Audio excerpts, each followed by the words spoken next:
നിലവിൽ ഇപ്പോൾ സൂചിപ്പിച്ചതുപോലെ തന്നെ 11 പേരാണ് കോഴിക്കോട് മെഡിക്കൽ കോളേജ് ആശുപത്രിയിൽ ചികിത്സയിലുള്ളത്. അതിൽ 2 പേരുടെ നില ഗുരുതരമായി തുടരുകയാണ്. ഒന്ന് കാസർഗോഡ് സ്വദേശിയാണ്.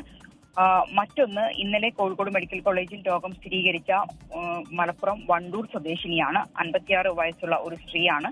ഇവരും ഗുരുതരാവസ്ഥയിൽ തന്നെയാണുള്ളത്. ഈ 2 പേരുടെ ആരോഗ്യനില സംബന്ധിച്ചാണ് ഇപ്പോൾ ഒരു ആശങ്കയുള്ളത്. മറ്റുള്ളവരെല്ലാം തന്നെ നിലവിൽ ഗുരുതരാവസ്ഥയിലല്ല എന്ന വിവരമാണ് ആശുപത്രിയിൽ നിന്നും ലഭിക്കുന്നത്. പക്ഷേ ഒരു അപകടനില തരണം ചെയ്തിട്ടില്ല. ഇവരെല്ലാവരും തന്നെ നിരീക്ഷണത്തിൽ തുടരുകയാണ്. പ്രത്യേക മെഡിക്കൽ സംഘം തന്നെ ഇവരെ നിരീക്ഷിക്കുന്നുണ്ട്. പ്രത്യേകിച്ച് അമീബിക് മസ്തിഷ്ക ജ്വരം കേസുകൾ കൂടുതലായി റിപ്പോർട്ട് ചെയ്യപ്പെടുന്ന ഒരു സാഹചര്യത്തിൽ ഈ ഒരു അമീബയുടെ വ്യത്യസ്ത വേരിയന്റുകളാണ് ഇപ്പോൾ നിലവിൽ റിപ്പോർട്ട് ചെയ്യപ്പെടുന്നത്. ആ ഒരു സാഹചര്യത്തിൽ ഇതുമായി ബന്ധപ്പെട്ട് കൂടുതൽ പഠനം നടത്തണം എന്ന ഒരു ആവശ്യം ഉൾപ്പെടെ ഉയർന്നു വരുന്നുണ്ട്. നിലവിൽ കോഴിക്കോട് മെഡിക്കൽ കോളേജിലെ കമ്മ്യൂണിറ്റി മെഡിസിൻ വിഭാഗവും ഒപ്പം തന്നെ കോഴിക്കോട് DMO അല്ലെങ്കിൽ ആരോഗ്യ വിഭാഗവും ചേർന്ന് ജില്ലയിലെ തന്നെ സ്വിമ്മിംഗ് പൂളുകൾ ഉൾപ്പെടെയുള്ള ജലത്തിൽ ഒരു പഠനം നടത്താൻ തീരുമാനിച്ചിട്ടുണ്ട്. അത് 2 ദിവസത്തിനകം ആരംഭിക്കും എന്നാണ് DMO പറഞ്ഞിട്ടുള്ളത്. എന്തുതന്നെയായാലും നിലവിൽ ഇപ്പോൾ 11 പേർ ചികിത്സയിലുണ്ട്. ഇതിൽ 3 പേർ കുട്ടികളാണ്.